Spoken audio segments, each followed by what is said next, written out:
শত শত বছর ধরে এক অন্ধকার লোহার খাঁচায় বন্দী ছিল এক বৃদ্ধ জিন। তার লম্বা সাদা দাড়ি মাটিতে মিশে গিয়েছিল, চোখে শতাব্দীর ক্লান্তি।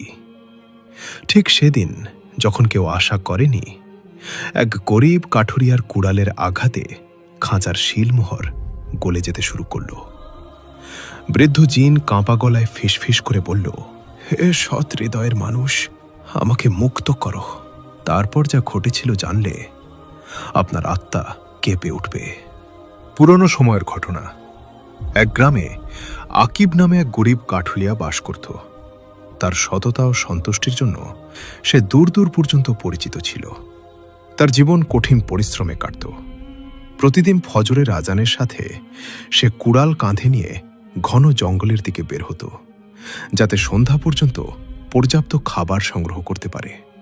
তার একমাত্র লক্ষ্য ছিল তার বৃদ্ধ বাবা মা যেন পেট ভরে খেতে পারেন। এক তপ্ত দুপুরে যখন সূর্য মাথার ঠিক উপরে ছিল এবং গরম হাওয়া মুখ ঝলসে দিচ্ছিল, আকিব এক পরিত্যক্ত ও প্রাচীন ধ্বংসাবশেষের কাছে পৌঁছালে। এই জায়গাটি এমন ছিল যেখানে মানুষ সাধারণত যেত না, কারণ সেখানকার দেয়াল থেকে অদ্ভুত শব্দ আসত। কিন্তু আকিবের চোখে পড়ল একটি শুকনো পুরানো গাছের শিকড়। সেটি কাটতে যেয়ে তার পা একটি ধাতব বস্তুতে আঘাত পেল। মাটি সরাতেই সে মাটিতে চাপা পড়া একটি মরচে ধরা কিন্তু শক্ত লোহার খাঁচা আবিষ্কার করল। খাঁচার ভেতরে অত্যন্ত বৃদ্ধ, কুঁচকানো মুখের এবং লম্বা সাদা দাড়িওয়ালা এক জিন বন্দী ছিল। তার চোখে শতাব্দীর ক্লান্তি ও অসহায়ত্বের ছাপ। আকিবকে দেখতে পেয়ে সে বৃদ্ধ জিন কাঁপা গলায় ডাকল, হে সৎ হৃদয়ের মানুষ, আমার উপর দয়া করো এবং এই একাকী বন্দিত্ব থেকে আমাকে মুক্তি দাও। আমি শত শত বছর এই খাঁচায় আমার পাপের শাস্তি ভোগ করেছি এবং এখন আমার মধ্যে আর এই বন্দিত্ব সহ্য করারও শক্তি অবশিষ্ট নেই। আকিব যে স্বভাবগতভাবে নরম হৃদয়ের ছিল, সে ভয় ও বিস্ময়ের মিশ্র অনুভূতিতে জিজ্ঞেস করল, হে বৃদ্ধরূপের জিন, তুমি এই অবস্থায় কিভাবে পৌঁছালে এবং কে তোমাকে এই লোহার খাঁচায় বন্দি করে রেখেছে? জিন একটি দীর্ঘশ্বাস ফেলে বলতে শুরু করল, আমার গল্প অনেক দীর্ঘ, কিন্তু এর সারমর্ম হল, আমি যৌবনের নেশায় পথভ্রষ্ট হয়েছিলাম, অহংকারের পথ বেছে নিয়েছিলাম এবং আমার বুজুর্গদের উপদেশ উপেক্ষা করে এমন এক জাদুকরী রহস্য চুরি করার চেষ্টা করেছিলাম যার আমি যোগ্য ছিলাম না।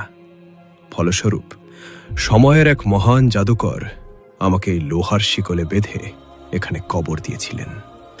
তিনি শর্ত রেখেছিলেন যে যতক্ষণ না কোনো খাঁটি নিয়তের মানুষ আমাকে এখান থেকে বের করে তার বুদ্ধিমত্তার প্রমাণ দেবে, ততক্ষণ আমি মুক্ত হতে পারব না।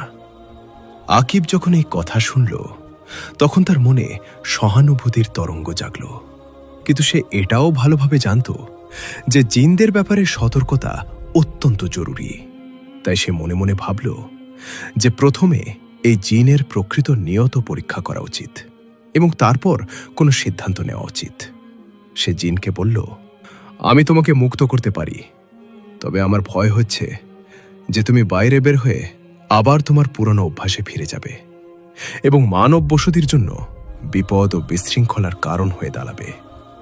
বৃদ্ধ জিন কাঁদতে শুরু করল এবং কসম খেয়ে বলল যে সে এখন শুধুমাত্র সৎকর্ম ও সেবার পথ অবলম্বন করবে এবং আকিবকে সেই সমস্ত গোপন ধনভাণ্ডার দেখাবে যার উল্লেখ শুধুমাত্র প্রাচীন পুস্তকগুলিতে পাওয়া যায়। আকিব এই চিন্তায় নিমগ্ন ছিল যখন হঠাৎ জঙ্গলে একটি প্রবল ঝড় উঠল এবং পাখিরা ভয়ে উঠতে লাগল, যেন কোনো বড় পরিবর্তন ঘটতে চলেছে। এই মুহূর্তে আকিব লক্ষ্য করল যে খাঁচার উপরে লাগানো শিলমোহর ধীরে ধীরে গলতে শুরু করেছে। কিন্তু কুড়াল দিয়ে শিকল ভাঙার আগে আকিব জিনকে এমন একটি প্রশ্ন করল যার উত্তর তার ভাগ্য সম্পূর্ণভাবে বদলে দিতে পারে। এই গল্প এখন তার গুরুত্বপূর্ণ পর্যায়ে পৌঁছে যাচ্ছিল, যেখানে বুদ্ধি ও হৃদয়ের দ্বন্দ্ব শুরু হবে। আকিবকে সিদ্ধান্ত নিতে হবে যে একটি পুরনো জিনের প্রতিশ্রুতি সত্য নাকি এটি শুধুমাত্র একটি নতুন ফাঁদ যা তাকে বড় বিপদে ফেলবে? আকিব আকাশের দিকে তাকালো এবং আল্লাহর কাছে সাহায্য চাইল, যাতে তিনি তাকে সঠিক পথের দিকে হেদায়েত দেন।